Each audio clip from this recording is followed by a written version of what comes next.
And today it's just me and Mr. Jorge Jimenez.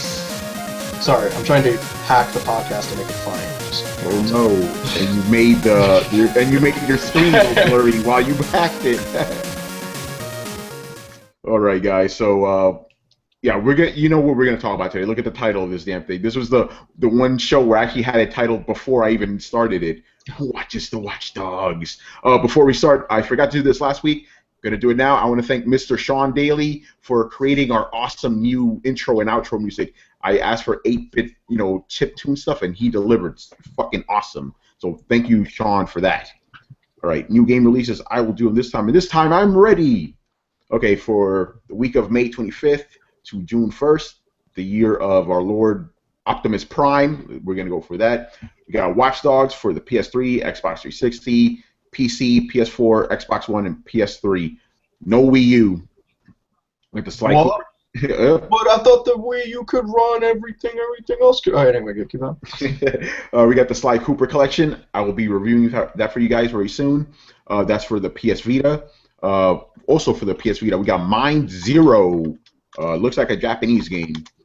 Ace Combat Infinity for the PS3. Monster Monpiece for the PSN. For the PS Vita, looks like. Lemmings Touch, the PS Vita. Final Fantasy 3 for the PC. Yes, that's a very good game. Arkham Asylum for the Ouya. Ouya gets Batman. Yes, finally. I want to play through. I want to play 4-year-old games on my new. Mega Man Extreme 2, spelled with an X, no E in front of it, for the 3DS. Gravity Badgers for the Wii U. There you go. Wii U gets a game. Actually, no. All these games are for the Wii U now. Clona, Empire of Dreams, Klonoa. That was on PS1, wasn't it? Mm-hmm. The blue lady. Yeah, was that a lady or a guy? I couldn't tell. Probably a lady. Mario Kart 8 for the Wii U. Didn't Allisa review that already? Mario Kart 8. Yeah. Yeah, that was a game that it actually came out on the 20th. But we had review copies since the beginning of May. It was one of those games Nintendo wanted to get in as many hands as possible, and they're like, there is no embargo on this. As soon as you're done with it, that's when you know a company has confidence in the game, where it's like, listen, we got to sell some fucking Wii U's, get Mario Kart in as many people's hands as possible so they can say great things about it. But yeah, it's weird when you do read a review, and it's like, hey, review's up, it's the 10th. Also, it won't come out for another 10, 15 days. You're like, oh. But it's really good. So yeah, I guess we must have brought this up a couple of weeks ago. I was like, wait a minute, because I'm used to when the game comes out, it's when the review comes out too. But okay, that's cool. Cool to me. Actually, there's a couple of different versions of Mario Kart 8. There's a regular one, Mario Kart 8 Deluxe, Wii U, X Mario Wii Remote, Red Wii Wheel Bundle. Okay. Yeah, it's probably some goofy wheel thing. Yeah, Mario Kart 8 Limited Edition, Nintendo Worldwide Store exclusive. I guess that's the download version. Mm-hmm. And lastly, we have the Stomping Ground for the PC. It has a T-Rex on it, so I'm assuming it has dinosaurs in it. I'll play it. Yeah, dinosaurs are cool. Can't complain about dinosaurs. All right, so let's talk about some of the features. So yeah, we talked about Mario Kart. So Allisa wrote this hilarious editorial about it. The title was like, the AI hates you and wants your parents dead. That is by far my favorite title for any headline we've written in a while. I agree. I'm like, that's brilliant. It's fucking brilliant. It's a headline where you actually don't even need to read the article. You can kind of get the gist of it, and you're like, okay. And somehow I totally agree with her. I've never played it, but I agree with her too. Yeah, Dana did something for the eShop AR cards. I guess they got some new ones, so that's always cool. I don't know. What do you think about the whole AR thing? Even considering, Watch Dogs has some of that. What do you think about augmented reality? I'm kind of iffy about it. I think it's kind of gimmicky. I mean, it is gimmicky. It's it's one of those, hey, the gamification of real life. It's like, hey, you can do stuff out there in the real world, and it's like, some of that's kind of cool. There was this one game, I think a UK company made it, where you had to scan barcodes of just random products, and you could get little monsters from it, and they can fight for you, almost like Pokemon. So you had to go out into the world and do that kind of thing. And like, that was neat. Or was it is it Puppeteer or Tearaway that, like, you have to scan stuff in real life? Oh, Tearaway. Right, yeah, and you had to scan stuff in real life in order to get some, in order to move on in the game. It's like, oh, find something green to scan. You're like, oh shit, I gotta find something green. So, I mean, I think put in that way is fine, but it's going to be a while since we see like games that are just not. This is all augmented reality. Play in the streets, man. It's going to work. Yeah, that'd be pretty nuts.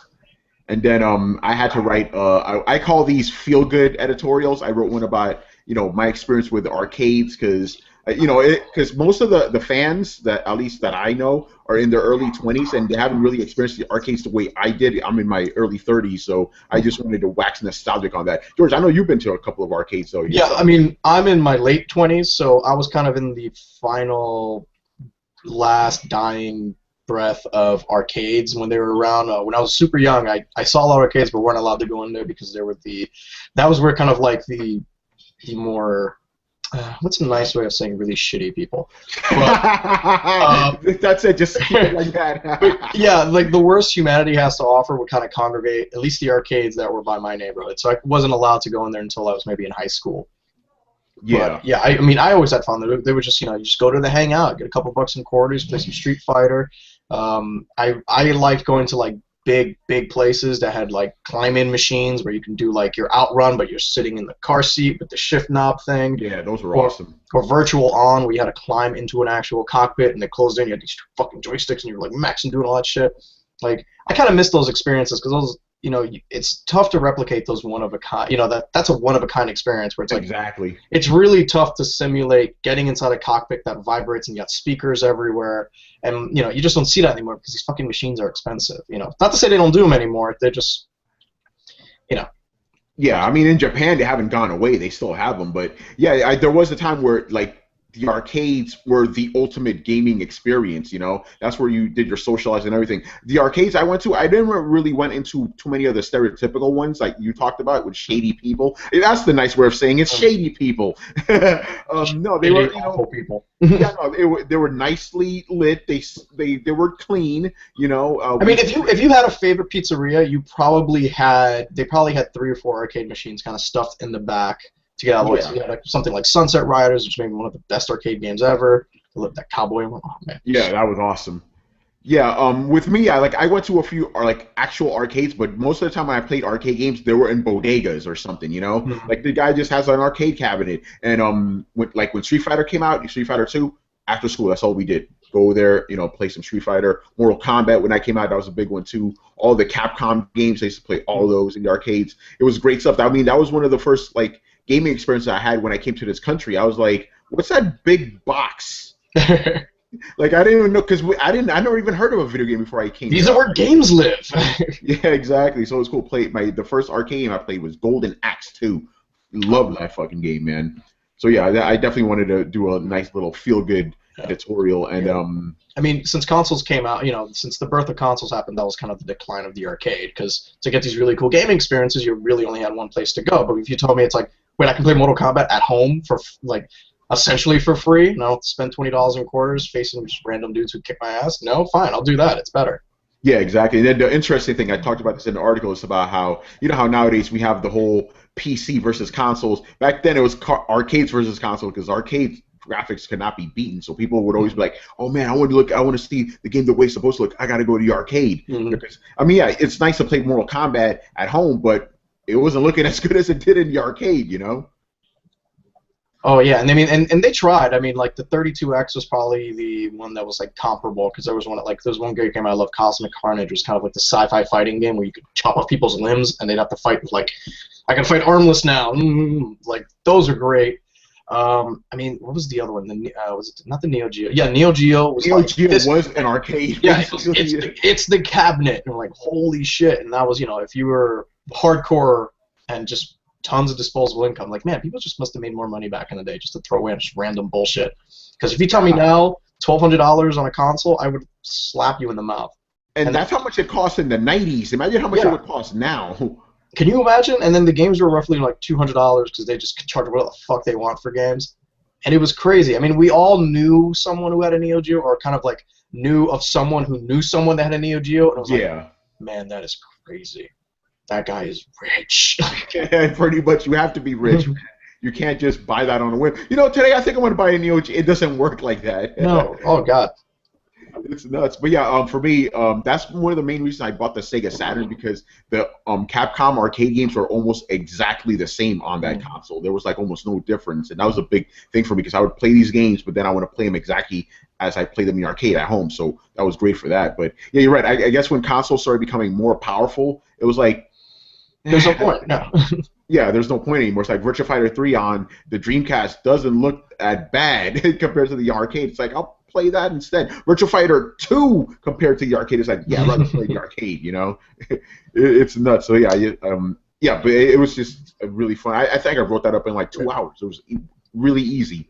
Gun to your head, if you could only have one arcade cabinet in the world, what would it be? And don't give me this compilation bullshit. You know what Nintendo's but no, that doesn't count. Just No, this is actually a pretty easy one for me. X-Men versus Street Fighter. I love that game, dude.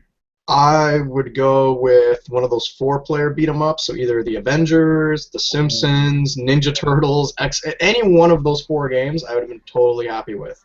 Sunset Riders that was great. That was when you got 4 people together and you're just fighting for no, I want to be Donatello or I want to do this guy. No one wants to be Donatello, but those were always fun. Like I always got a kick out of this. And it was, you know, it's more about the community. It's like, oh man, you're just there. Maybe make a new friend because you need a 4th. Or hey dude, this slot's open. Come on, jump in.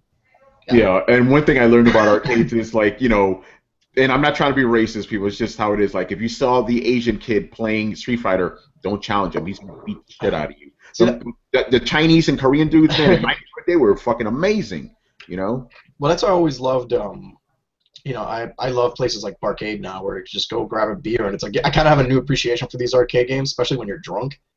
Yeah, right. And you're just like, I want to play RBI baseball, and it was like, this game looks like ass, but it's so fun. That's a double. Like, you know, you have to pay for every 3 innings, which is kind of hilarious. Really? Oh, yeah, because I was like, do they let me play all 9 innings? And I mean, my friend are playing it, asked for another quarter. We're like, oh shit, 3rd inning? Yeah, we're finishing this off.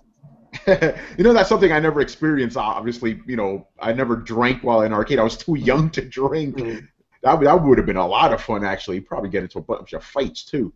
Oh, yeah, it's great. And I think they purposely leave out kind of fighting games. I mean, they have, like, old WWE wrestling games that are there, which are great. Like, wow. Like, well, no, WWF wrestling games, and those are just incredible. Yeah, WWF, that's right.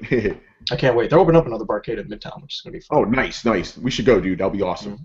All right, and then lastly here for featured stuff, we got a review from you. You reviewed like a monitor, right? Oh yeah, AOC's I forget what it's called, so I'll give you that. The AOC GPU monitor or GQP monitor. You look at the review, it's fine. Yeah, it's up there. Yeah, they loaned me a monitor for 30 days to kind of get my thoughts on it, and I'm not too like when it comes to like monitors, I'm not too tech savvy, so I was just like, I'm just gonna play this monitor for 30 days and then I'll see how I feel. So the general consensus, you know, I dug it. You know, if you want like a hardcore gaming monitor for like low, you know, the whole idea is with these, and what they're trying to push is like, hey, if you're a hardcore gamer, input lag is important. Like when you hit that button, you want the command to come up with like a millisecond delay, and you're like, okay, I guess that's fine. So you know, I tried out some Twitch shooters like, you know, off the Xbox One and PS4, and it, you know, it's like, hey, you can play on your console games. So I was like, great, let's do Retribution Blacklight, let's do Titanfall. Let's do some regular games, and I really enjoyed it. It's a sharp-looking monitor. Colors are a little washed out though, so it's like what sacrifice is like. No, you want responsive lag time, then you're gonna lose some color. But not bad. I mean, it's $240. I said it was kind of like the starter. I mean, if you just built your first PC and you're really kind of proud of it, and you know you drop like $1,200, $1,500, like this is a good kind of compliment for that monitor because chances are the video card. You know, doesn't do like 9,000 by 6,000 resolution, so this is kind of like a good compromise for you. And, you know, like I said, and then 24 inches, it pivots, it tilts, it turns into a landscape, and yeah. So if you have a funky desk or like you're stuck in like a dorm room, and this kind of like your monitor kind of has to do everything, I thought the AOC had a pretty good deal going on there. So it's like $250. It's got a bunch of USB ports so you can charge your phone, and you've got one HDMI, VGA, so you can literally have everything you need plugged in and not even worry too much about it. But yeah, not bad. You know, the good thing about when you test out monitors, whenever I test anything out that's like hardware-wise or like graphic-wise, I always have like my go-to movies, which is like, I'm gonna do Gravity. I'm gonna check out Avengers because like you know you go to Gravity, just you know how sharp do these blacks look, or like Avengers, like all right, let's see how special effects come out from this, and then I'll pick something like The Fall or something just because it's colorful and pretty, and it's like let's see how that crap looks. But Yeah. Do you always like update your movies too? Because what did you have before Avengers? Avengers, would probably been like something animated. So I would do something like I'd do like Aladdin or something stupid. Like Nice. I've got a hard drive just full of like really dumb movies.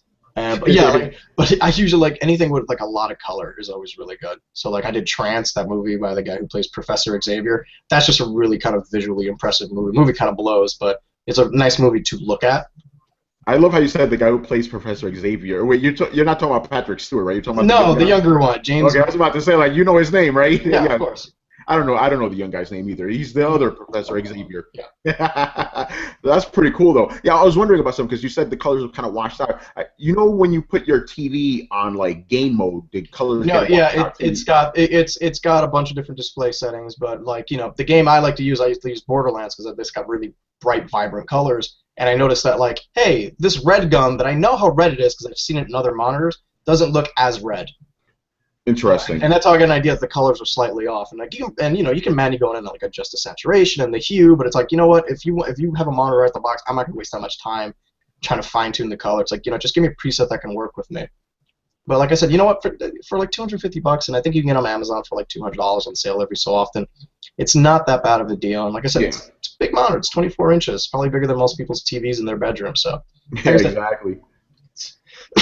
but yeah, AMC makes a nice monitor, and I think this is good. It's kind of like one of their dips into like I guess they want this monitor to appear in like all these big League of Legends tournaments or something, because that's where the big money is. When it's like you see all those Triton headsets, you're like, oh yeah, that's our headset you see on there. Like I think they want to be like that monitor when you go to all these like tournaments, and it's like, oh, next Call of Duty, sponsored by AOC gaming monitors. So I think it's not a bad foray into the gaming monitor market. Like I said, you can tilt it. So I love tilting is cool. This way, like an adjustable monitor is so underrated, and I love being just because my desk is so full of crap so often, and usually instead of just clearing the crap up, I just raise the monitor up, like it's just like coming to life, like get me out of here. Like in Superman when he's trying to climb through the floor of skulls and you see a hand. I feel like that's just my monitor just slowly rising up from like the bobbleheads and dead controllers I have on my desk. That's pretty awesome. All right, so this is going to be interesting because I'm going to mix the review and what we've been playing with our featured topic. Watch Dogs was released. Now, in case you haven't heard about Watch Dogs, I don't know how. Woof. Yeah, how'd you pull that one off? So yeah, this game was announced at E3 2012. It blew everyone away because it was the only super pretty. Yeah, and it was super pretty. Exactly. So I mean, the game was delayed a couple of times too, wasn't it? Oh yeah. Yeah. So well, it was supposed to come out and be like, that's on 360 and PS3, guys. And we're like, that is not a 360 or PS3. You are fucking nuts. And it's like, no, it's true. It's coming out on those. And we're like, oh, okay. And then when the new consoles were announced, we were like, oh, okay, now we're going to see that's what that was. They were trying to get one over on us. And then the game finally comes out, you're like, no, it doesn't look like that. Yeah, well, then actually, before that, you were like, wait, it is coming out on PS3 as well. Yeah, it's a split gen or whatever. I hate trying to figure out that term, but split gen. It's it'll be out on the weaker consoles. Yeah, the weaker consoles. Yeah, but I mean, we talked about it a couple of episodes ago where we kind of had some trepidations about the game because of all the announcements, the delays, the graphics, all this other bullshit. So that and we just didn't see a lot of it. Like we didn't see a lot of it. We would see it in spurts. So like E3, we saw a lot of footage, and then we probably didn't see anything for like another 6 to 8 months, and we saw like a trailer, a short little walkthrough, and then we didn't see anything for like another 6 to 8 months. And we didn't see any playable versions at trade shows. Like we were at PAX, and we're like, hey, we're gonna do it's a video, and we're like, oh, can I touch a controller? Like, oh no, this is recorded on a console or something. Like you spoke to the Ubisoft rep. Yeah, I was like, I mean, I didn't ask this, but in my mind, I'm like, wait, hold on, this game comes out next month, and I can't play it. Mm-hmm. I'm like, what's going on here? Like that PAX thing really sent alarms off. I'm like, what the hell is going on? Even up until like a few weeks after that, I was like, has anyone played this game? No one has done any hands-ons or anything. I'm like, what the hell is going on? No secret like media invites. I was like, hey, we're gonna play it like in a hotel, and you can play it for a couple. No, none of that. And usually, if you go historically, that doesn't bode well for a game coming out when it's just kind of very limited access to like a playable build. And we were talking about Mario Kart. It's like they were just dying to get that in people's hands. People had that almost a month in advance. Just here, play fucking Mario Kart. I don't care if it's great, say it, love it. And I was like, all right, great. Like 1 month before Watch Dogs comes out, we were just like, this game's still coming out, right? This is not no delays. Yeah, even like 2 weeks before, it's like, is it coming out? Yeah, like that's why we were so right. When the Wave Gold, we were like, all right, it's a game. Exactly. So yeah, but after all that, it's finally in our hands. I got my copy on Tuesday. You got yours on Thursday. We've been playing it this entire time. Giuseppe reviewed it. He really liked it. He gave it a 9. He focused his review very heavily on the graphics because that's one of the things that everyone has been talking about, how like this game's so graphically amazing or anything. But you know, we played it for ourselves. I played on PS4. You played on Xbox One. Mm-hmm. You and I kind of have some differences about the game, but I think for graphics, we both agree it's a good-looking game. It's good. No more than that. It's a good-looking game. Yeah, I wasn't. You know, there was not. And I'm not trying to knock it because it is a good-looking game, and I for an open-world game, I think it looks fine. I just not what I was expecting. You know, coming off just playing Infamous Second Son, where you're just like, oh, okay, wow. I see kind of this hype is about like what a next-gen system can do, and I'm not going to say that, you know, maybe it's because it was a multi-platform, because hardware-wise, I think both systems are very similar. Like, one's got better memory, and the other one's got GPU, blah, blah, blah.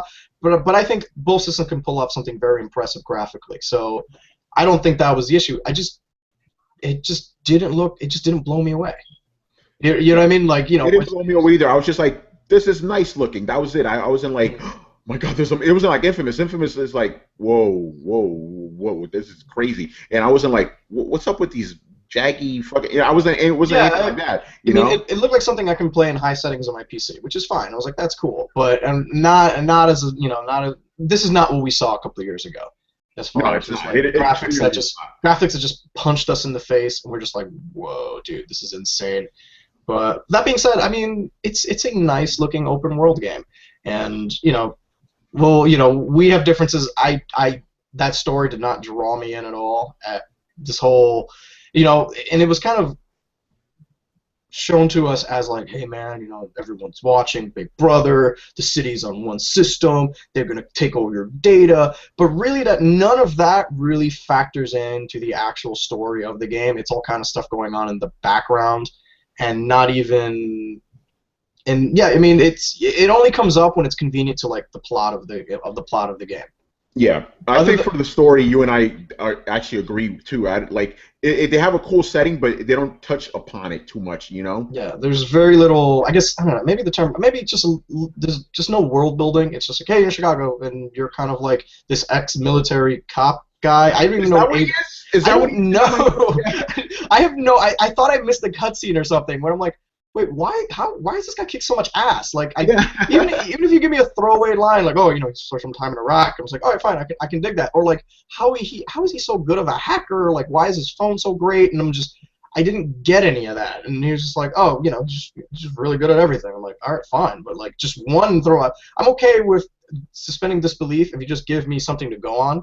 Yeah, just one line. That's all we're asking. Just one line. It goes, yeah, he's in the hacker division in the CIA. I was like, great, fine, that's all I need. But it's just like, you know, they kind of keeping him a little too vague, especially his past and his history, and you're just kind of like, oh, like I don't know who this guy is, and you find very little things to kind of connect with the main character, you know, and he's avenging his niece got killed, so he's watching, so he has to save his sister and his nephew, right? Yeah, something like that. I was trying to figure out the family dynamic. I'm like, wait, so are you an uncle or a brother? Are you both? Are you the dad? Is this going to take? Yeah, another thing that could have been easily solved by one line. You know, is this going to be? Is this going to take some weird Game of Thrones turn at some point? And it's like, wait, is this your sister, mother? Like, whoa, but no, none of that. Like I said, the story just didn't blow me away too much. That being said, the game is still pretty fun. Yeah, I like it. Touching on the story real quick, or specifically Aiden Pierce. Okay, because I'm like, okay, I'm a hacker, so when I first started the game, I was playing it in a very kind of stealthy way. It allows you to play like that. So I'm playing it stealthily, and I got caught, and I'm like, okay, I got to shoot these guys. Then I was it was a weird thing. I was kind of ambivalent about it, because I both liked and disliked the fact that I'm such a badass. It's cool because I'm able to kill everything, but the other hand, it's like, I don't buy this guy as a hacker. Then I mean, maybe I'm just buying into stereotypes too much, but Right. you know, it's like if you're just sitting in front of your computer most of the time, hacking away and stuff. Like how did you become so proficient Well, at killing? you know, Like, you could just say if this guy's from he's a secret agent. He was just, you know, like That's what I need. You, That's you what don't I really need. know. He's just like, is this guy just like a really fit employee of Radio Shack? Like, I need to know. Exactly. Like, just give me something. And like I said, maybe it's something I missed in like a throwaway. You know, maybe I missed this dialogue early on, but it's never reiterated. It's just like, okay. It's just people saying how cool you are. I'm like, yeah, I guess he's kind of cool. I mean, his clothes definitely aren't cool. Like, I have a big issue with his wardrobe. Oh yeah, I've bought like because I'm at the point in the game where How hideous are everything. all the fucking outfits? There was one I liked that was mostly black, but that means you can't see too much of it. You Really, know? my favorite outfit is literally the all white outfit. Really? Because I'm like, you know what? I'm already gonna stick out with this stupid hat and like this overcoat and this little thing coming up. Like, you stick out like a sore fucking thumb. So I'm like, you know what? I'm just gonna play this to the 10th degree and just white, just all white. I look like a nerdy Storm Shadow. You look like an assassin. It's like that guy sticks out. The guy in white. You know, yeah, and oh my, why do they like? Okay, what is up with video game characters? And are they all chain smokers? I'm Aiden Pierce. I'm out to avenge my niece. It's like really Solid Snake, Cole McGrath. It's like all these dudes. They all just fucking chain smoke the entire day. You know, it's ridiculous. But you're right. Yeah. I mean, he's supposed to be like I guess he's wounded, but it's like, really, the death of your niece really threw you over the edge like that. I'm like, he seemed kind of crazy to begin with. Yeah, exactly. Like, and you got a wall with all the strings and blah, blah, blah. I'm like, all right, that's some good crazy going on here. But I'm just like, I need to know, how are you this crazy? And like I said, maybe I'm only at the end of Act 2, so maybe it just kind of miraculously says, oh, right, by the way, here's some backstory. Duh, we forgot. Yeah, exactly. But I'm just a little bit ahead of you. Like I'm at the beginning of Chapter 3, so we're both kind of. Maybe we'll come back next week and go, oh my God, this story is amazing, people. I mean, like everything we said. It's got that problem that most open world games, and I had this problem with Infamous also, is that since it is an open world and you get distracted so easily, and I feel like the plot just kind of loses direction at some point where I kind of forget why I was doing certain things because I was busy doing something else that was involved in the plot. Like, the part where the whole idea is where you're trying to get close enough to get this guy's dog tags, because they have a code on there to get you through a door in a thing. So it's like, all right, I need a thing from this guy to get me through this door. Done. Got it. But then you go into this whole human trafficking side story that you're just kind of like, after a while, I'm kind of like, all right, I'm human trafficking. That's bad. I'm gonna stop that. Why do I suddenly take it? Why is this an episode of like SVU? Why do I care about these people? It's just kind of, yeah. I mean, you are the vigilante. Yeah, the vigilante, exactly. But yeah, and it's really weird. And like I said, it just kind of that whole hacking stuff is cute. Like, I love finding out people's dirty little secrets and stealing their bank accounts and taking music from this guy's phone, and I scanned his thing and now I can unlock a new car. I'm like, okay, whatever. Can you tell them the people the story you told me right before we started recording?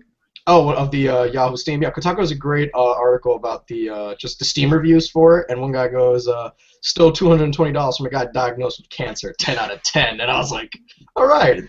Those are the best parts about the game, those little goofy hacker things. Like, the side missions are amazing. Yeah, I really like them. Well, not the side mission. I would say the digital trips, not the digital trips. They're dude, Spider Tank. That's all I need to say, man. I love the Spider Tank. I like the what's the one where it's the robots? It's in complete darkness and they're evil robots. Yeah, it's called and it's a stealth game practically. And like, oh, this is pretty cool. But I mean, I can only do a few missions of those and then call it a fucking day. But I was like, well, that's kind of neat. And just there's a lot of content in the game. So I mean, if you want a game with stuff to do, yeah, it's there. If you want to do it in a boring city, yeah, that's there too. And yeah, we were talking earlier about Chicago. It's like, I've never been to Chicago, so I don't know any Chicago landmarks. Yeah, it's like the Tower. That's about it. Which I've yet to see in the game, and I'm like, it's a fairly big building. I notice it, right? And you're like, yeah, I guess it's like I don't know. Like I told George, I'm like, yeah, it kind of looks like an unfinished new World Trade Center. That's what it looks like to me. But you can only see it when you're far away. When you're close to it, it's like, where is this thing? You know? I mean, it does have those weird kind of like Foursquare check-in things, and I guess those are real locations. Yeah. I assume those are real locations, but I like that you can leave like cash for people, and I was like, you know what? I'm playing it early. I'm gonna leave cash for people at different places. So I'm trying to find like the most obscure spots and leaving like 10 grand, and I'm like, happy birthday. Yeah, right now, right? Yeah, I'm at the point where I could probably start doing that because I bought every weapon. I've bought every single outfit. I'm like, I have $500,000. What the hell am I supposed to do with all this money? So I may as well just start giving it away. Well, yeah, the stuff is useless. It is, yeah. It pretty much is. Like, I use one weapon. Yeah, I just use the AR gun the entire game. I use the stealth gun. Yeah, I use that one when I infiltrate, and then when things go bad, I just pull out my other gun, and that's it. Oh no, when things go bad, I just throw IEDs all over the place. Yeah, those are really good too, man. Yeah, I like the hacking part of the game. You know, like I know it's really simplistic, but I dig it. It is because I don't do more than just like all really the hacking does is just blow up stuff. So it's like if I'm being chased, I just drive around until I see a steam pipe, and then just more the steam. Yeah, I just kind of camp out steam pipes when I'm being chased, and then just like neutralize, and then they all spin out and die. Those steam pipes seem excessive to me. I'm like, did I just set off a mini like volcanic eruption in the city? Holy shit! Gas, steam, gas. I guess I don't know. I do like doing the bridges, especially like in online when I'm hacking a guy, and especially when you know he's like just starting the game because he can't unhack the bridge. So I just kind of do it up, jump over, and then just kind of sit there and point and laugh because he can't aim. So he's just kind of stuck. So that's always fun. Yeah, let's talk about that because I haven't really touched it too much. How's your online experience with the game? I've only done the one-on-one where people break into your game and then you break into theirs. Like that's actually a really cool mode because all you have to do is you basically I break into your game and I try to hack you. So I have to hide. You know, you'll get a notice saying like, "Hey, some dude's in your game." So we both have to kind of meet up in like an area. I hide and try to hack you either through using cameras or something, but I have to stay in this range. Yeah. You have to figure out who's hacking you. So then you can take out your phone and start profiling people, but all you really need is line of sight. So if I'm hiding behind a pillar and you see that I'm hiding behind a pillar, all of a sudden I show up and I have to escape with whatever data I have, and then now you're the aggressor chasing after me, and I have to try to lose you by either going past a certain point or creating enough distance, which is fine. Like I think that's a cool mode. I can go the rest of the game without doing that mode again. I think it was fine the first couple of times. There's really no incentive for me to go back. The big team one, the online decryption, that's actually really fun. That's when you're fighting over a file. It's kind of like, I haven't played that one yet. That one's really cool because that's like it can be 4-on-4, and they section off a bit of the city for you, and there's a file in the middle. Both teams race to it. You get it, and you have to just kind of hold it for as long as you can. But the cool thing, it's all wireless. So like if you get all your teammates together, it'll make you have to get this file, have it download to 100%. So it's quicker when you're closer to your teammates, but if enemies get close, they actually start hacking it, and if they get close enough, they can actually take it away from you. Oh, okay. But the progress never changes. So I've had games where the other team got to like 93%, and we fucking dominated them, and we took the file, and we go from 93% to 100, and then we win the match. And, okay. Yeah, that seems kind of unfair. Yeah, it does. So it does. It's a nice little back and forth, and it keeps people from. Yeah, I mean, you can lose a game pretty bad there, but I've already come into some parts where it's depending on the map. It's just like, hey, we'll just set up shop here, and we can see everyone coming, and then you just kind of sit there and, like fish in a barrel at that point. But I mean, it's not bad. I mean, they have other one like online racing, but I refuse to do any online racing anymore in any open world game just because I don't care anymore. And online racing just doesn't seem to fit in the Watchdog universe. The guy's not an ex-racer.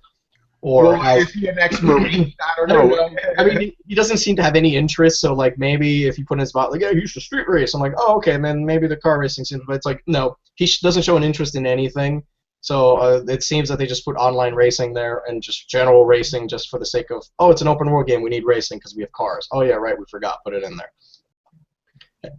Yeah. By the way, before you go on to the next thing, I want to talk about cars in the game. That was the one thing I really didn't like. I don't like the way the cars handled. Did you have any problems with it? Because I'm like, when I first started, okay, I'm actually going to release a couple of videos.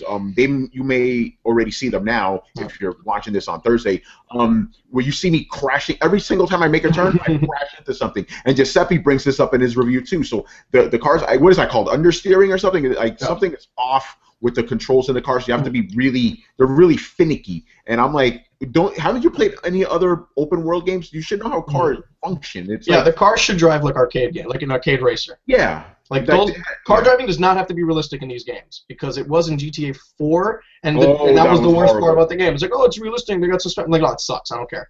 I'm crashing too much. I want a regular. Give me a fun car. But exactly. I really couldn't tell you about the cars because I really only used the one car or motorcycles. Motorcycles, work perfectly. They work great. I have no problems with the motorcycles. And I only use motorcycles. There's no, and honestly, whenever I need anything, I literally just grab any car that kind of looks fast. Like I end up not having a preference and just going, you know what, I can't. Even if you order a car on demand, you have to like go a couple blocks and run. I'm like, you know what, this car's right in front of me. I'm just gonna throw this guy out and run it. But yeah, like the cars are not overly impressive. There's not been a car that's kind of stood out and be like, whoa, that's a funky looking car. Like no, it's just you've got trucks, race cars, muscle cars, blah blah blah. typical stuff. Yeah, like I said, this is a very, I don't know, it seems like a very by the numbers open world game. It's nice looking. It's got its little gimmick, which is like the hacking stuff. The story's not all that great, but I think when when you get down to the combat, that's actually a lot of. The combat is really good. I actually found myself enjoying combat. It's weird that you can't blind fire it. Did you notice that? I noticed that. I noticed that too. I'm like, because I was hitting. I'm like, what's going on? Guys, give me go. I'm like, and he won't do it. I'm like, that's weird. Yeah. And I'm like, oh, because there is no blind fire. No wonder, dope. But yeah, and I'm like, you know what? If he's an ex-cop or a Marine, he's probably blind fired once or twice. He can't even shoot from the hip either. I tried. I'm like, let me just not aim, and I'm like, wait, what's going on? Then I got killed. Sometimes just blind shooting like that helps me out of spot in some of the games. Very specialized training. Just aiming like this and hacking from a phone. That's all he could do. Can you shoot while driving? I haven't. If you can, I don't know how to do that. I don't think so. You can shoot. I noticed online people can shoot if they're a passenger in the car. Okay, yeah. But I've yet to figure it out because there have been moments where I was like, oh, well, I'm just going to drive up and, silence pistol that guy in the face. And I'm like, how do I do that? And I'm just like, bumper? No. Lifter? No. No. And then I usually end up just hiding in the car. Like, oh, yeah, I love the hiding in the car when you just sit there. Yeah, that's great. All he does is this. And I'm like, dude, I can see, like, I can see you. And I'm floating above the car. Like, I'm floating behind the car. Like, I can see you. And also, you're in the middle of, like, a one-way. Like, people are going to notice you. Yeah. By the way, I love the fact that, okay, in the actual main game, they don't see you, right? Yet those stupid robots in Alone, they can see you if you do that shit. When you're just like, you're like, he's there, So that's kind of funny. Like, dude, we all see you. What's up? But no, it's not a bad game if you literally just like if you're a fan of open world games. I think this will probably be right up your alley. Oh yeah, totally. I'm one of those guys. I'm like I told George before this. I actually pretty much agree with everything you said, dude. But yeah, it is a standard generic game, but I like that. I like that there's all these things for me to do. See, and they're kind of fun. I have a compulsion. I'm like, must complete I'm on chapter 3, and I've had this since Tuesday of last week. I've had it for a week already. It's because I've just been dicking around doing and I think what are there, like 9 chapters in the game or something? No, only 5. Oh, because I think it's like a 20-hour game, so it's got some meat to it. Yeah, exactly. But it has more meat if you go off the beaten path because there's a lot of collectibles. But here's the thing. I guess the way the story's structured is that he's very singularly focused. So it's like all this side stuff doesn't make sense in terms of the story. Because it's like, wait, why would he want to stay around and play augmented reality video games? Which I love that. That was one I saw at a show at a press event last year, and I couldn't talk about it for the longest time. But I think I ended up telling you guys anyway about the augmented reality minigame, and the guy was showing us there, and he had like shows half-hour dicking around in the open world, which was the best part of the demo. And he was like, hey, you guys want to see something cool? And he whipped out his phone, and at the time, you could do the game from his phone. So you could do the phone, and then it was just like Space Invaders in full 3D, but you're in the middle of the street, and you have this little blaster. And I'm like, that's really cool. Or the one where you're running, and you have to get the coins, and it's almost like that Sonic minigame. That's a fun one, yeah. But you're going through the city on foot, and people are like, who the fuck is this asshole? Yeah. Oh wait, that's the vigilante. What's he doing? He's having a seizure. Yeah. In my video because I did a whole thing on minigames, I was talking about them. Like, what do the people who aren't Aiden Pierce see? Do they just see some guy going pew pew pew pew pew pew? A guy by the way who's wanted by the police, and then is referred to by name, and I show your image. Like, if you see this guy Aiden Pierce, he's wanted for being a total douche. And people just like, oh, it's weird. I don't know, because you have that like good or evil thing, but really it's just like if you don't kill civilians, you're a good guy, and if you do, you're a bad guy. And all that really breaks down into is they don't phone you in if you're super like annoying. Excuse me, fighting off a cough. But if you're like super annoying, they'll call the police as soon as they see you. So you're always trying to like I need to jam that signal or. I do love when someone's trying to call police, you just take their phone and fucking smash it. Yes, that's the best. It's like, no. Like, no, jerk. One thing I always do is, like, when I throw someone out of their car and then they start calling them, I just back the car up. I don't kill them, though. I just back them up, and they get scared. They drop their phone. That's all you need. It's great. Yeah, and I do like the crowd is kind of like my favorite part of the game because I just walk around and just like Yeah. yeah, we need to come up with something where we just get all our favorite like bits of information. So like one person goes buys a lot of hentai. I'm like, oh, okay. Or like has tried autoerotic asphyxiation. You're like, okay, that's weird.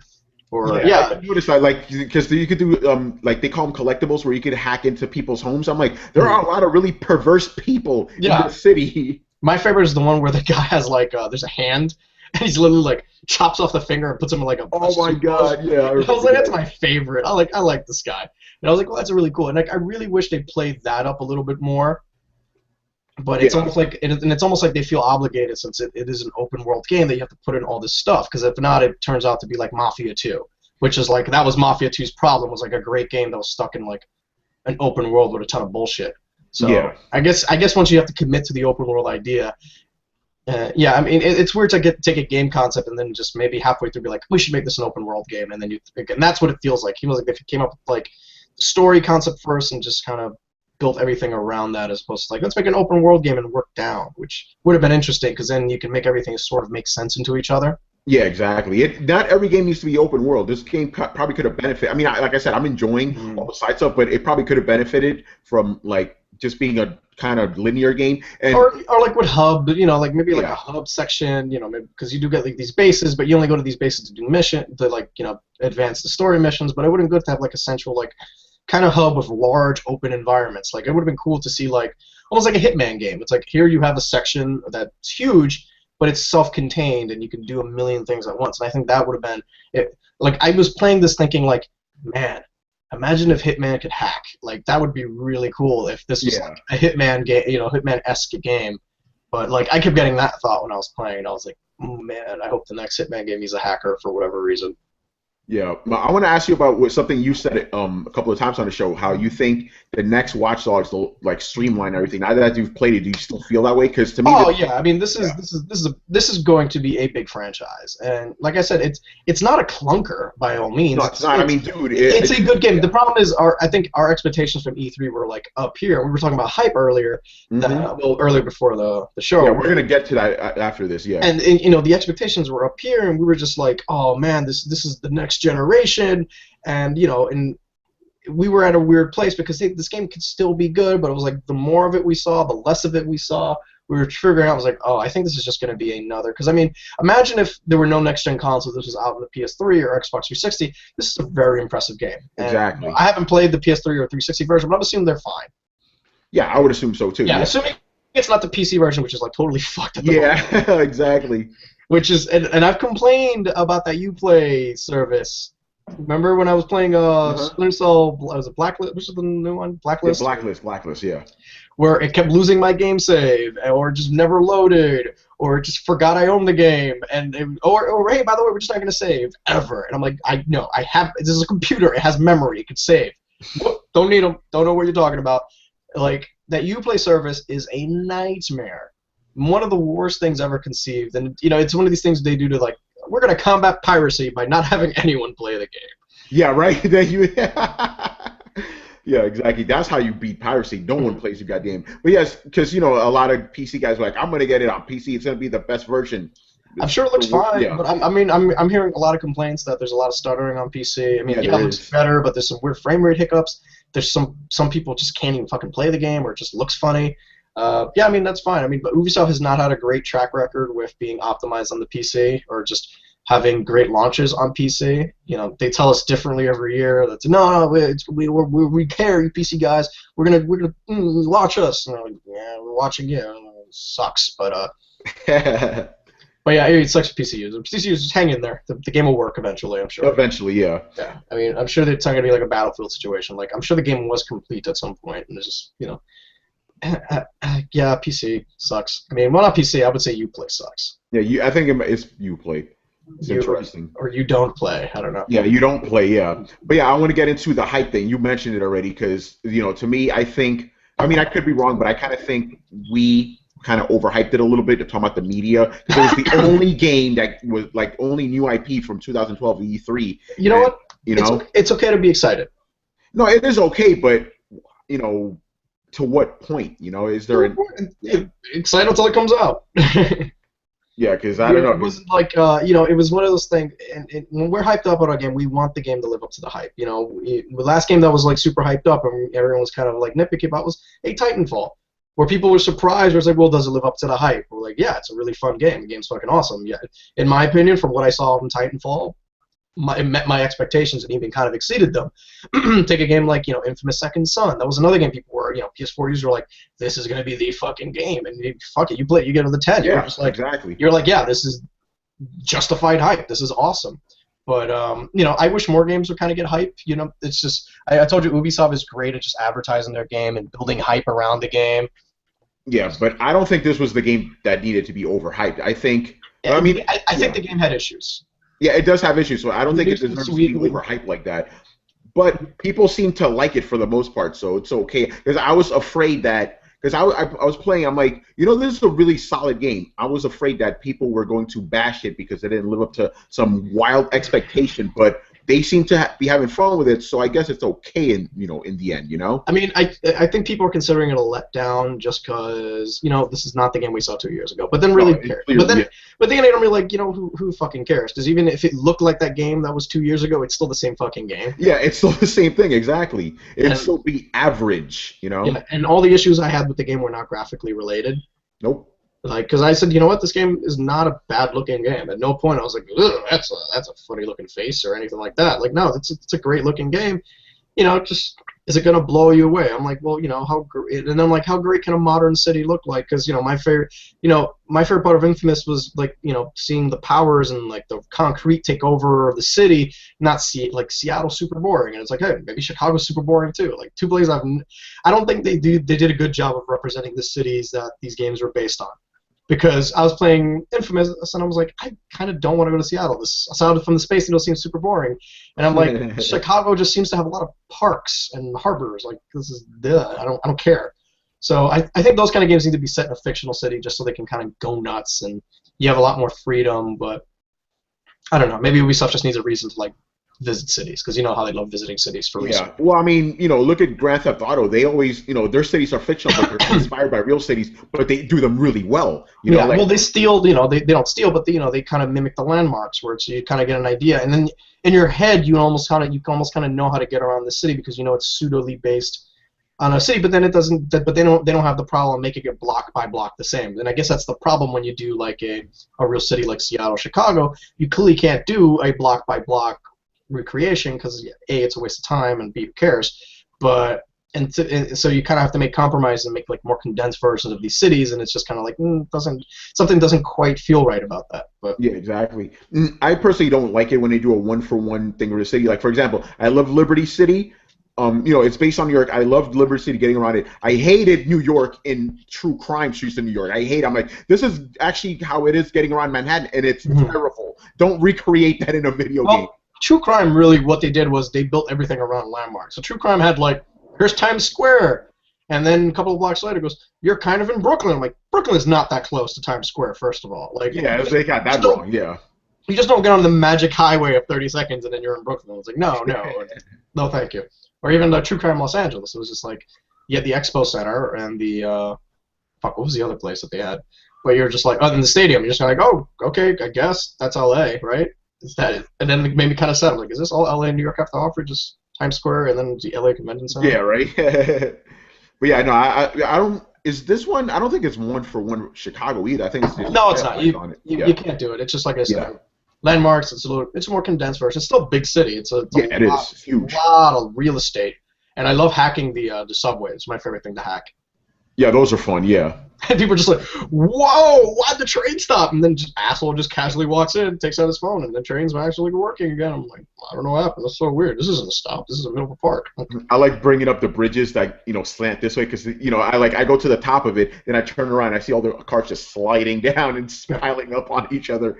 I'm essentially a jerk too. I just start setting things off just because why not? And then cars have to go around it, just people honking, and I do like crazy big traffic and.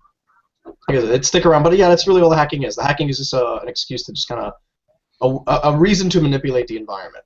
Yeah, pretty much. Yeah. But I find it satisfying. No problems there. I mean, it's really simple, but you can't make it complicated anyway. You can't have a guy just sitting in front of his computer the entire game. Really well, that's the thing. Like here you play the whole game, and it's like one button hacks, and then all of a sudden, this door in particular, you have to go into like a special hacking mini game with the little puzzles with the pipes and stuff. But there was no consistency as far as like, wait, why is this locked door different than that same identical locked door the room before? Yeah, exactly. This is a boss door. Like, all right, fine. Like. I didn't quite follow that, but I don't know. Like I said, it's not a bad game because you know what? Like I'm probably gonna end up finishing it because there's a lot of stuff to do dicking around in that open world, and it is still kind of fun. Like as hideous as those outfits are, I'm like I'm gonna go in that green or red one. Just why not? But, I don't know. Watch Dogs not bad. I think Giuseppe gave it like an 8 or 9. He gave it a 9. Okay. I wouldn't have given it that myself, but yeah. I guess what I'll say about Watch Dogs is Watch Dogs is not the greatest game ever. It's not the worst game ever. It's just a good game. No more, no less. That's it. You'll have fun with it. I mean, if you divorce yourself from like, oh man, is this the best game to ever come out? It's like, no. I mean, no. If you want to take away, if you love open world games, this is a great open world game. Exactly. I mean, me personally, the best open world game to come out in the last couple of years is still Black Flag. Yeah, I agree. I could agree with that. That's a great one. That's amazing. That's a game that really, like, when you're doing all the busy side mission stuff, it all fit to your character because you're a pirate, so you love stuff. So collecting stuff only makes sense. Like, yeah, I mean, easy justifications for everything. Man, why can he climb everything? Oh, I'm a pirate. Every finger's a fish hook. And you're like, okay, sure, right, fine, whatever that means. Yeah, you're right about that. Like, even the side quests in the game all made sense within that world and what you are as a person and a character. It all made sense. And this one is like, why are you engaging in street races? Shouldn't you go rescue your niece now? Why are you doing all this other side stuff? You're the worst uncle ever. People are being held hostage, and you can't get there because you wanted to do an online race for points. Yeah, exactly. Like, oh, hold on, sweetie. I got to do another shell game. I can't be with you right now. Oh man! All right, so yeah. Anyway, that's how we feel about it. It's a good game. If you like open world games, go check it out. That's pretty much all there's to say about that. All right, let's get into some news here. So the Order 1886 had a new gameplay trailer. It was about, what was it, like 30 seconds, 1 minute? 90 seconds, I think. Yeah, I don't know. It was something seconds long. That was pretty. Graphically speaking, that was impressive. Graphically speaking. Yeah, it blew me away. Yeah, I was like, holy shit! That's actually real. That lightning gun with the little drop on it that like dropped flames on people, like that's fucking cool. Had a very like Insomniac vibe with just like kind of like random made up weapons. I'm like, that's really neat. Like the fucking lightning gun. I want a lightning gun. Yeah, and see, in that game, the 30 frames a second help it out because it makes it feel more like a movie. Like, not every game needs to be 60 frames a second. 30 is just fine. Well, I think Guerrilla Games explained it best when they were like, hey, you had the option of capping off the frame rate, and they're like, hey, you can cap the frame rate at 30 frames a second because, say, as a shooter, you want the frame rates to stay steady all the time because you're aiming and you're actively kind of like looking there. So when you have the frame that kind of fluctuates, say like in Infamous, where the frame rate can go from like 30 to like 50 something at a drop, just whenever. When in a game like that, that's fine. But in a game where you're trying to aim and shoot, you can't have that inconsistency because it actually kind of fools your eyes. And if you're susceptible to kind of getting like headaches or just kind of like weird dizziness, that's one of the reasons that your frame rate's a little too inconsistency. So your eyes are just having issues. So yeah, as a shooter, I think that's fine. I think you should do as many frame rates where you can make your game run the smoothest. I don't necessarily care. It's like, oh yeah, I can get at 60 frames a second, but man, this game's choppy as fuck. So I think it came to a good compromise, and I think people are starting to realize that 60 frames a second is kind of like a meaningless number. It really is. It really is. And like, I hope more people, and I hope kind of more people come around to that. Like, there's some games where if you tell me that's 60 frames a second, I'm like, perfect, thank you. A fighting game, yeah, 60 frames a second. A racing game, yeah, fucking 60 frames a second. A shooter, keep it above 30. Keep it 30 or higher. I'm happy with that. That seems to be where, because when you remember, 60 frames a second is like when you watch daytime TV, like a soap opera. Yeah. That's 60 frames a second, and that looks fucking weird. And that's it really does. It really does, man. And that's why it looks weird, because it looks a little bit too real, and your eyes are still just like, I can't believe this shit. My head's gonna explode.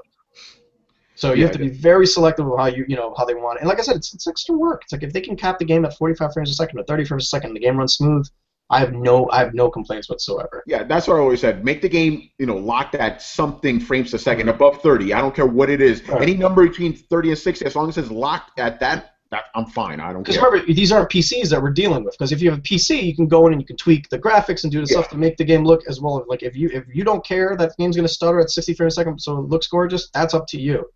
But like you don't have that, we don't have that wiggle room with a console. So it's just give me the most playable version. Exactly. That's all that matters. That's what I need. Like if you have a PC, you paid an extra $4,000. That's your luxury. That's what you can do. But we don't have that luxury. We just got the system to play fucking video games. I just want to be able to play video games and not have my head explode. Yeah, I think people need to check their expectation with this game though. Graphically, like I noticed, I said graphically speaking, I was impressed. Gameplay wise, it looks fun, but I wasn't that impressed. I mean, the gun was cool, but yeah, I'm not expecting too much on that end. I mean, it's a cover-based shooter. Yeah, that's exactly what it is, and there's nothing wrong with that. There's nothing wrong with that. That's fine. I mean, make it fun. Give me give me compelling scenarios. Like I said, ever since Gears of War, cover-based shooters just became a thing, and just make the encounters unique every time. And I don't care that I'm sticking to walls and covering. That's not a big deal. Yeah, exactly. So yeah, we'll see. And that game actually got delayed. Here's the thing about it though. When I heard that it got delayed, I'm like, it got delayed to 2015. I was like, it was coming out this year. I wasn't thinking it was coming out this year. Did you? I didn't think it was coming. I did not think it was coming out this year. I mean, the same thing went with like the Division. Like the Division got pushed back 2000. Like, yeah, obviously it got pushed back. Like people were like, why is it get pushed back? Like, you expected it this year, really? Like, why were you expecting that? So it got delayed. Which is fine. I mean, look at Watch Dogs. It got delayed, and it came out good. Delays are not bad. I'm kind of curious to see what that version of Watch Dogs would have been at launch. Oh, yeah, that would have been... Yeah, because I noticed that when I'm playing this game, say what you will about the game, it's consistent. I'm not having any, like, technical issues with it at all, which is surprising, actually. I don't see anything like the environment, like, breaking apart. I'm not falling through it or anything like that. It's good. It's consistent. So I don't mind that. Take your time with it. Who's that? Ready at Dawn, right? Ready at Dawn. They should do all the God of War games. God of War ones on the PSP. Which are great games. Studio. Yeah, they're great. Ghost of Sparta is one of my favorite God of War games. Yeah, like I said, when I like to see companies move away from big like just a new IP entirely. It was great. Like as much as at some point I did like playing God of War games. Like, I love seeing companies move on to something else. So, like exactly. I want to see Guerrilla Games move on from Killzone. I want to see. Well, they're gonna do an RPG, aren't they? Yeah. Like I want to see Sucker Punch move away from Infamous. You know what I mean? Like. Agree. Even though Sucker Punch did say they don't mind being pigeonholed as the infamous company, it's like, no, make other games, man. Well, I do, all right? So. I have a problem with that too, buddy. I know, I have a problem with that. All right, so Battlefield Hardline got announced. Is EA trying to do like a 1 year thing, like EA, like Call of Duty's like this year we get one game, the next year we get another, we get another. They tried by doing it like in every off year we got like Medal of Honor. But Medal of Honor is always consistently sucks, so it's just like, let's not bother with this shit anymore. Yeah. But it looks like we're getting some sort of like expansion, like side game type deal. Yeah, and this one like takes place in like this like the streets or something like that. It's like kind of urban warfare. They're trying to say. Urban warfare. Something like, I don't know what they're trying to say. Like, it's with gangs and stuff. Is this a like a numbered sequel, or is this like Battlefield? No, it's just Battlefield Hardline. That's it. It's just Hardline. I guess it's a new series it's a new series in the series. Okay, so it just says here, it's going to be at E3. They're going to do the actual reveal of it and give us more info. Yeah. So we can only assume what it is. I'm going to say it's a free to play game. Could be. Maybe free to play game. Maybe just a like $30 single player experience, maybe. Yeah, I don't know, because I think what I read was it's going to be both. It's going to be multiplayer and single player. Ah, boo. Because they said they want to do something new for multiplayer, which leads me to believe they're still going to have because like, oh, this is about gangs and these kind of stories. I'm like, okay, I saw that. There's like bank. It looks like maybe it's going to be like a 4-player co-op, because I see like a bank vault being broken into. I see people shooting out of cars and like cash money on tables. I'm like, that would be kind of cool if you're just a bunch of undercover like bank robbers using that using that Frostbite engine. And I was like, great, I don't care, just give me more. Exactly. This one is really cool. So Sony is going to screen their E3 press conference in movie theaters across the country. I read that, I'm like, that is very cool. I know if I wasn't going to E3, I would definitely go to this fucking thing. That is very cool. And it's already being sold out in cities everywhere. Because it's only, you have to go through a certain time. It's not like you can go and sit through a repeat. Yeah, exactly. It's like at 9 o'clock Eastern, basically 6 p.m. That's really Yeah. weird. What day is that falling on there? Monday. So Monday night. This Monday? Not this Monday, but the Monday of E3, the 9th, the Sony press conference. I'm confused. I'm gonna say that. Yeah, Sony's press conference during E3, which is at 9 o'clock Eastern. Okay. They're going to screen that in movie theaters across the country. I think it's 24 movie theaters across the country. Gotcha. The Regal 14 is showing it right here in Manhattan. But I know I would have went. I was like, hell, let's go. But people are already saying, oh fuck, I couldn't get in, man. You know. But so that's pretty cool. I like that. And I know Nintendo's going to be doing something for Best Buy again this year. They're going to have some games playable. Which yeah, I like when companies do that. You know, it's like, hey, here's a little bit of E3 for you guys. I can't attend the show. Always good stuff. I mean, Nintendo is in a mode where they need to get people playing their system, so people would actually want to buy their system. Yeah, exactly. So, and the only way to do that was to get that in as many hands as possible. It kind of happened with the 3DS. It was like you couldn't appreciate the 3D until you actually saw it. So what did they do? It's like, hey, we need to get this in GameStops and Best Buy. So when people come in and be like, what the hell is that thing? And why is Mario in 3D? And you have to play it. It's like, oh, this is kind of neat. Like, Nintendo always kind of pigeonholes himself. It's like you can't really appreciate the Wii U gamepad unless you have it in your hands and you start using it and goofing around for a bit. It's tough to trade. You know, it's kind of like you can't really dig that trailer of a new 3DS game because you're not watching anything in 3D. Yeah, exactly. And let's finish this off with some Watch Dogs news. So basically, Watch Dogs, they did a PR stunt that ended up with like a SWAT team being called. I fucking love this. It's hilarious. So I just skimmed it. Do you have more details on this? I believe it was an Australian kind of gaming news outlet got a weird package in the mail. It looked like they got a black box that kind of looked like a safe with numbers on it, like a keypad, and it started fucking beeping. Yeah. And like what any normal person would think when they get a beeping, goofy-looking box is like, that's fucking weird. We probably have to call the police. And they did, and they got the bomb squad. See, and then I guess they actually opened it, and they saw it was like a game and some goodies and stuff. I was kind of hoping they'd do like one of those controlled bursts where they have to take it out to the street. That would have been awesome, yeah. And just fucking blow it up. And then they're probably wondering, like, man, where's our review copy of Watch Dogs? Like, yeah, I don't know. These guys are asses. And they're like, yeah, we sent them the black box. You blew it up, you jerk. But I love that kind of stuff. I don't think it's the kind of publicity Watch Dogs needs right now. No. Since you know, I'm pretty sure Ubisoft has their hands full with the PC version kind of not working. Yeah, it's kind of not working. I think that's the appropriate scientific term to use for it. Like, I'm pretty sure if the PC version was working, this is probably not a big deal. But it's just kind of like more bad PR. Like, I don't know. Maybe you send that with a letter on the outside saying, "Hey, this is not a bomb. This is not a bomb. Watch Dogs." Like, you guys are jerks. Oh yeah, and did you hear? This turned out to be false. So that Ubisoft's if servers were hacked and they asked everyone to change their passwords, but it turned out that wasn't the case.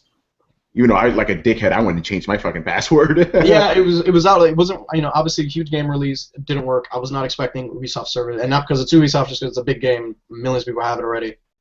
Servers are not going to be up.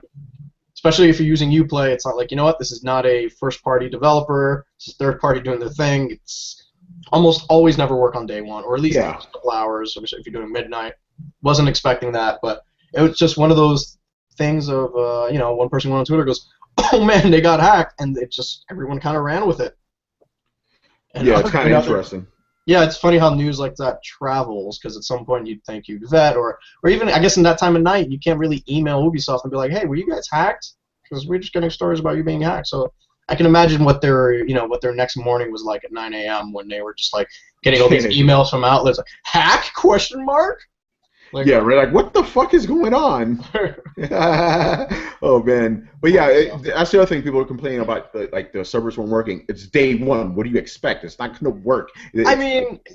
I'm kind of half. I get that, but most people couldn't play the game. Like if you're on PC, you couldn't play. Yeah, that's a problem. That's an issue. If you're telling me the online is going to be choppy or you can't connect the servers, okay, I get that. It's too many people trying to do a deathmatch at once. But a game that's primarily single player, there should be a way to play it offline. I agree. I completely agree. If you're gonna cram this DRM thing down my throat, you have to give me an alternative when this DRM doesn't work. And we've seen DRMs not working before, so it's not like it's a new thing. It's like, oh man, it's never happened. This happened plenty of times. EA happened with SimCity. servers went up, so you couldn't even play your single player game. This is bullshit. Like, they need to have a plan in place when something like that does happen, and you can't. And at some point, we have to drop this whole, oh, but people are hacking our product, blah blah blah. Like, you know what? This kind of experience is going to lead more people into just pirating your game. Yeah, it's true. Like, they'll find a way around. Like, they'll really want to play, but it's like, hey, you know what? This Uplay stuff is such bullshit. I'm gonna, if it's fairly easy to pirate a game, I'm gonna do it. But that's not the kind of message you want to broadcast. You want to reward people who buy your games, not punish them. Exactly. And then you hear people who pirate the games like, well, I'm playing it fine. I can't connect online because I'm a fucking pirate, but whatever. I'm playing a single player, and then that has to be infuriating for a person who's actually legitimately excited about the game, put money down, paid for like a collector's edition download code or something. Has all the extra goodies, a nice jacket. You know, his guy looks like a 20s gangster. Like, that was the DLC. The DLC is like charging an Tommy gun, which you can use online, which is weird because one of the presets is like the Chicago way, and you have a Tommy gun, like a big pistol, and like hand grenades. But yeah, I mean, don't punish the people that are good. That they're paying for a single player game. Take a notes out of CD Projekt's book. Man, Witcher has never been on has never been DRM. It's just DRM free, and those games are selling just fine. Exactly. And you know what? They were like, hey, you know what? You want to install on 50 computers? Fucking install on 50 computers. You want to give a copy to a friend? Give a copy to a friend, because they see it as like, hey, it's more people playing our game. And that means that's all they care about. And that means when we release downloadable content, maybe they'll pay for it. Or if we release something else, maybe these will get people super excited about Cyberpunk whenever that comes out. Like, they have a really interesting E3, and it's just, and they said, look, people are going to pirate the game. There's nothing you can do. And like, they're just very honest about it. It's like, hey, if you pirate a game and you actually like it, maybe buy it later on. Give us, shoot us some money every so often. Go to a store, buy a T-shirt. Like, I like that kind of approach. It's the whole like Louis C.K. where you put his stand-up special. And it's like, hey, if you pirate it, great. If you like it, maybe pay the $5 for this thing, and that way I can keep working. Like, that's always gonna get my approach. If you're gonna be a person who's just like, I just pirate everything because I'm cool, I'm elite source. I'm like, hey, great. If you like the game, you should probably pay for it. Like, in the times where I wasn't making that money, but I wanted to read comic books, I would pirate comic books. And if I really liked an issue, I was like, hey, you know what? I'm gonna buy something online from the DC store. And then, as soon as the Comixology app came on, I like out of guilt, I retroactively went back. And I was like, well, I really dug issue 427 of Batman. I'm gonna just go the $3 and put it that way. Yeah, I kind of do something similar with Game of Thrones because I'm not gonna say too much, but I don't have HBO, but I buy the box sets every year, so I don't feel too bad. Which comes out to a year of HBO roughly. Yeah, pretty much. So I'm like, I always buy the box sets because I love Game of Thrones. It's just I'm not gonna pay for HBO because I'm not gonna watch it.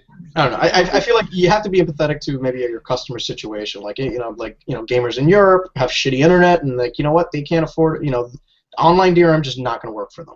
Yeah, exactly. But they still want to play your game. You should reward people for being excited for playing and enjoying and looking forward to your game.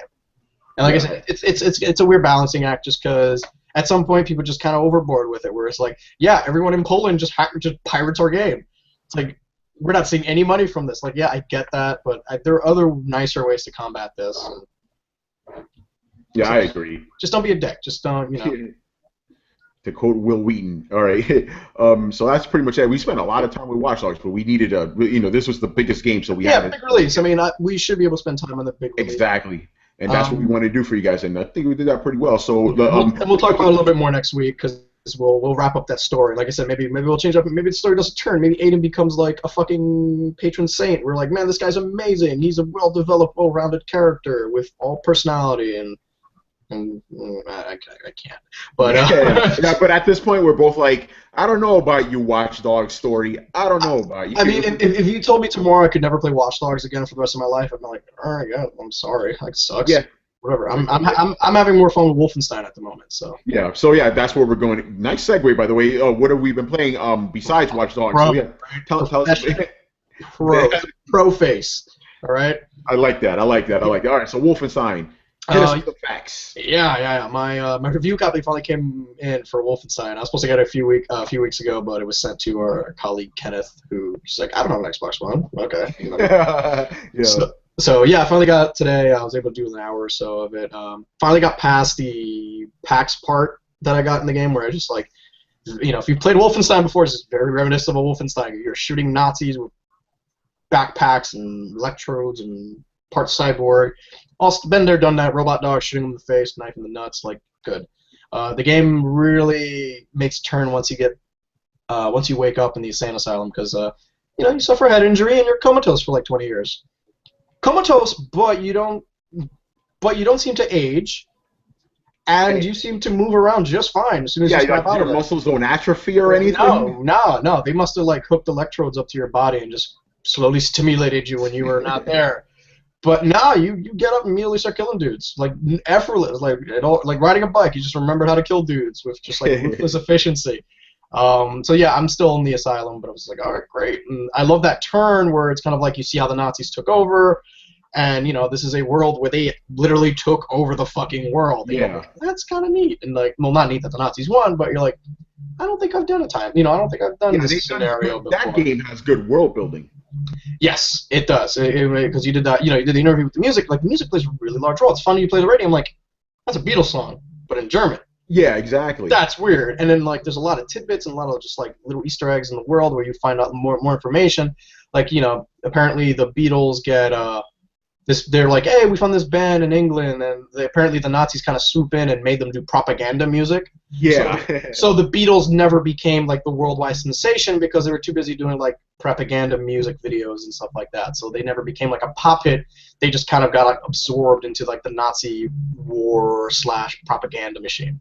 And I was like, well, that's kind of cool. And then it's really good when you get like little updates on like landmarks or like New York was like nuked beyond record. Like New York does not exist anymore. Wow. Like most of the Eastern Seaboard's just gone, and like that stuff's really cool. And you never go there, or at least I assume you don't go there. But you start hearing these things, and you're like, oh, well, that's a bummer. That's kind of neat.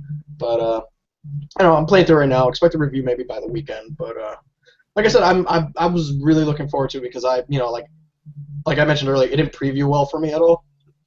And, this may be the second time I got to see, prior to me actually getting a retail version, I maybe saw this game twice, like kind of the same sequence again. I'm like, well, whatever, it's more Wolfenstein. And once you kind of get past it's more Wolfenstein, it's actually not bad because there's like a perk system inside, so excuse me, I'm just all over the place and not healthy. But it's all right, man.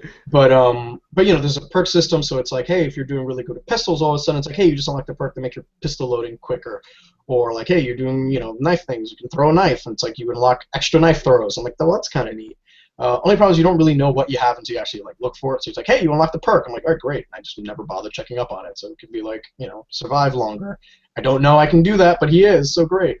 But I'm looking forward. I'm looking forward to actually playing through that game. I'll do the palate cleanser of Wolfenstein, then maybe Watch Dogs and Wolfenstein, and then maybe like Super Time Force. Like I'm gonna try to do a nice little kit video for Super Time Force because that's a really cool game, and I don't think words can do it justice. So I'd rather someone just see a playthrough of Super Time Force and see like, oh, okay, I get it, because it's a tough game to just explain. That's just me being lazy too. But just like I'd rather show you. I'd rather just show you. But there you go. We'll see how that works. Like I said, it's always good to have a couple options of playing. Like I've always dreaded like the summer where it's like, oh, there are no games to play. I have to be like social to get a life. But no, I'll find something. Yeah, exactly. And then Watch Dogs is pretty much the only game I've been playing. But I've started playing this. I'll show it to you guys. See if you can see that. Review embargo broken. Oh no! Wait, hold on. No, it's not. It actually just came out today. Can you see that plastic layer, Sly Cooper? It's the whole collection. Fun. So this is gonna be. I love the entire games. I mean, obviously with these kind of games for review, I only have to play them for a couple of hours just to see how it plays. Throw a couple words together, and that's it. I'll probably have that for you guys on Monday. It'll be fun. It's funny. I've had the collection on my PS3 since 2010, and I've never opened it. It's still in the shrink wrap, so it's funny that I get to play it on the Vita now. But yeah, Sly Cooper's always fun. That's it's like, hey, Sucker Punch, you did that. Now you do Infamous. Can you do something else too? Nice. So yeah, that's pretty much. I expect myself to be playing Watch Dogs and Sly Cooper just back and forth and stuff. And yep, that's pretty much it. There's not much else. You talked about the summer drive. I'm not gonna have that problem, dude. I have such a big backlog. Yeah, I have a feeling for some people, I think Watch Dogs would be like a really good backlog game. I think so. Yeah, I think so. Like, I think you divorce yourself from the hype, or someone who just like really doesn't care about the hype, or is just like, oh, is this Watch Dogs game any good? I think someone like that, you'd be like, wow, this is a really fun game. Yeah, they could easily spend an entire summer playing it. I could definitely see that. Oh, you want to hear something neat? What's up? You know, we always talk about like the console wars and Sony versus Microsoft and Nintendo versus the world. We forget that like hardware companies really fucking hate each other. So AMD just called Nvidia a clear and present danger to gamers. What? In an interview in Forbes, which is kind of hilarious. And, That's awesome. And I think they meant, and I think it's because and AMD is telling sometimes Nvidia being like the sole like preferred video card for certain games actually hurts the game because it's like the inferior video card. Okay. And then I think they cited kind of Watch Dogs as an example where it's like, hey, people are saying like, hey, this is the video card for Watch Dogs. I was like, no, it kind of runs like ass. You should see what it looks like on an AMD. And like, I love when hardware companies go at it. Like, I want to see like Logitech and GameShark just fucking that'd be exchange awesome. Words like. Yeah, I know some people don't like that, when these companies go at it. I love it. I love when they go at it because it's like super childish, and it's like, how can two companies? These are corporate entities. These aren't like people. It's not like Joe Sony versus like Hector Microsoft. It's like no, it's these 9,000 people. It's their social media team versus their essentially it's one social media team versus another social media team, and you're just waiting for the first person to accidentally call the other side an N-word and then have to like apologize on Twitter, and it's like, we're really sorry, we got rid of that guy, we got overzealous. And, like I love those kind of shenanigans that happen. But yeah, apparently AMD calling Nvidia clear and present danger. Clear and present danger. I love that. That's not overly dramatic, right? That's great. I love it. All right, guys. So thanks for watching and listening. Tonight it's just me and George. It was the me and George Power Hour, and it worked out great. All right, so thank you to myself and George Jimenez. You're welcome, George. I'm breaking me myself because I don't have Ryan here. And I was your host, Tony Polanco. We'll see you next time. Watch out for my Watch Dogs videos. They're coming, and they're going to be awesome. Woof, woof. Woof, woof. All right, guys. See you next time. Peace out. No dogs on Watch Dog.